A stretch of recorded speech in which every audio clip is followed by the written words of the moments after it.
Wablade abi mi penye kemba risky creation we mokoku neno ni ngmene mbaje ichemeke onake ajegbe abobla ajogba ngmene ita amete mbona feni ikagbeje no toko abanyegbe no kekle ihanye nanyeli ake somo alo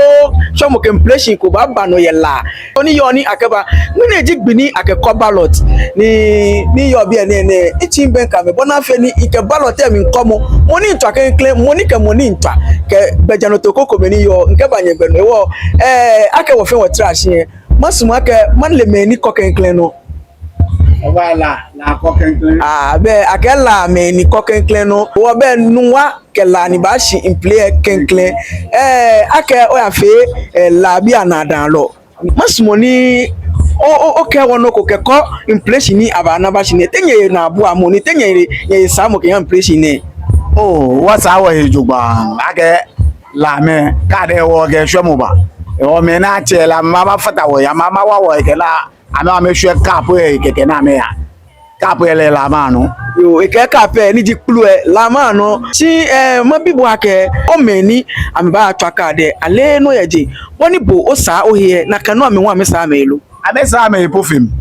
yo wonyimi alo wo che ani ina le ake ame sa ame po fele akela me nkoko me ba je eko na me ba fata ya lo la form bi ni ba to akade no ele teamwork ni wo ye players ni la form bi ni wo ye me ni wo ge yo la me so wo ge show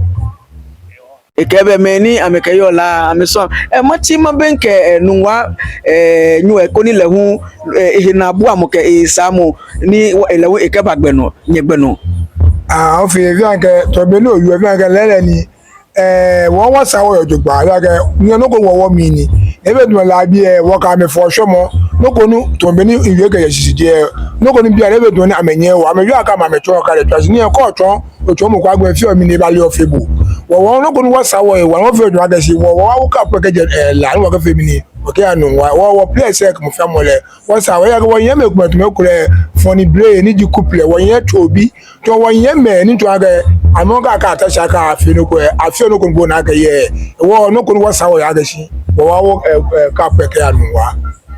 awrada bi anyeme no ko ye din ni ke amewe no na ke mo femo esin ehejogba ndenche meni e woni o ba tasia ni femo ko tan woni ke ahoye won penye fe kemba la market manya wale nyoni wo ba botemi ne ababa share card ni no ni ka bo yo ni je no ko bibi be bo de che o le bo ni ke atwa card e yo le o ba fe ni kini fe mo ni ye la market e je me e fe no yo wo funi ne won chebo ale no o ye players ko me ye o team me ni onaka me ko ni keji nu wa me nu amegbe am ba jofu yi mo yen oboko nti ye mi ado ye je me mi techini ntasi mi afine ndumo pa mi nkeyin papa ni ye je me ago wa happy ye je me amele izo mo fa metui yo awrade abi amakebo sande ko be no le card twa ye la kenu wa ke osu ke ni bi kaka twa card je so mo sane ba ni bo wo ba no ba kobo ni fe mo ba yale ni fe mo ne me ni e ma me so no ji Laboma Beach Resort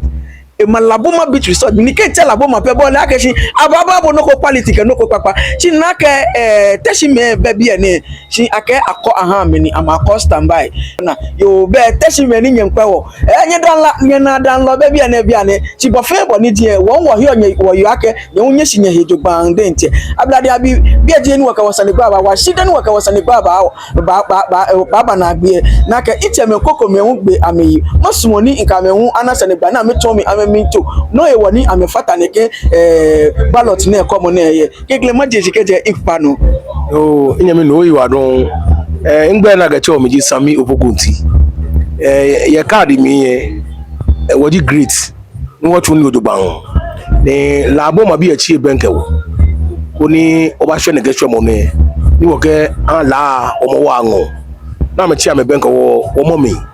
kunu wonye wofi ni chakwa ni yo kete shike nu wate echanu no wo mumi kunu wonye wofi nuko ni wa la ayahi wo me no bi odumoshi wala kunu wa so mo anwo o ka ona me mi jisambe okugunti wo me ni wo yo bi ne wodumoshi ke hala wona fe ni hwe mo anwo nche bo yo acho mi no ta do efi age ko me fe mo ye hia gadangbe ni janeke na no ba le wo ni wa nyo twa wo he wo mashi engona wa ke ne ke so mo ne mba no mleto ane kunu wo chiwo benke wo nyeme nkoko me ninu ko ye na menya mba ni nawo niji la me kunu wo ko gbajano no pe wo ya me njogba kunu ba shine kan ne wo ka kunu yele amal ashela wonu wache lehu ina ke nyi minu ko lehu tabi ni amekamba anyewo waso ene cap mai wo cap wo ba wo ko aya nwa tashi me lam la ke wa me ejo ni ngwa draw am na ma custom ba wo ma la me sami shin la mele amela ke atole ko mbe ha me wo me sami ejo gba wo ba wo cap ke ba je la ko aya nwa ene ji bi mo fun ni wo ba wo cap ke je la ke ya nwa wo che ko me lehu ye bi ni achoma stemiza mentane wawa ka obokala nshwe mi coach ni oje ni nwo cup oni mo fola ke ye ka ba card coach mo mbo modern wa ni yen players ni yen ka madam shona me players shi magic na ba je card e mi e ba fu na pe wo mi ko mo famu ni okwan na no ake ke che bie ba ne ba kwa ngba mi ne ba kwa ni wa klo wo obi ni ko ba no kwa jila bi e o ba jam to ni kara me chako dan card am me cho mo shi ni bi no le card e mi ka ke card cho abia na me gbe yi kura wa meta me o na ma amele je me ko ba ka me lo on ton bia sheke na me na ke o wonu wa kro o ba ko po ke femini ke te nwa o me fom ne ba ne ba kwe ko mo ya yi da se nwa ke nwa masoma champion ji ame yo ke mo fem ba yi da se ni anake nwa me champion ji ame wo be apenye fe kemba la market ina ke wo papa e ko me lehu ye bia ne lehu machima benkele meji chairman ke ha organization ngbeji asaru la me fe le mi won fi ne ke ha ko me fi mu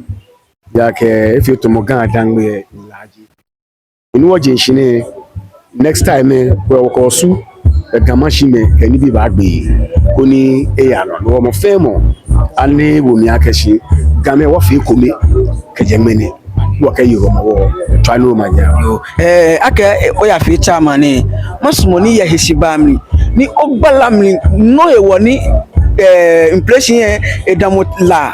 tashi kenu wanu bia ni bona fe mboko ke idwemo fo aka fa ni afia na medie gamashi yemi na medie osu yemi ni ekeke remo mpi yaba wa le no min gbla moko ya lo he na bu amoko poten ye he woni nyedie ame yemi dan ebale takpatu de noko ni imeshi lamoniba ebale patu wo nefe kenklen no one feel a quick reaction keke chi the next time gan dan me say wabaya ga wabaya osu wabaya amefan ba gbe koni if very concrete koni ekomi fi mu e ba machine yo be wache egbla mi no e woni eyela tashi kenu wa teyen wo keji ale no oye osu oye gamashi alo oye gadangbe shikone no bagbe akebe ko ba she ni abana ba fon boni ni oba no ba twakad wo kenye yenye na abu amoko nye abu amoko je bi ne jake echento aba shinye shi na kokoko che ko bele hu ye bi ne itin benkele bona fi le hu eton wo eminto ke no poten ni tileye no ni ya no ne yo acho mi road of lie tete ni ifita committee ni organizer kade mi no meji secretary la Boma Beach Resort no fe wache ni ke place ne bona fe ni woke bo awina ake wogame wona ke nukunwe wo fe wo ya ke wo ba jafa ni woke twa gan machine ke machalo gan dangbe ke machine wodu nyemi somo ka wo wote wo yin ake nyeme wo ke obana ke wo organize lokune je nuko share ko shi enu eji oti wo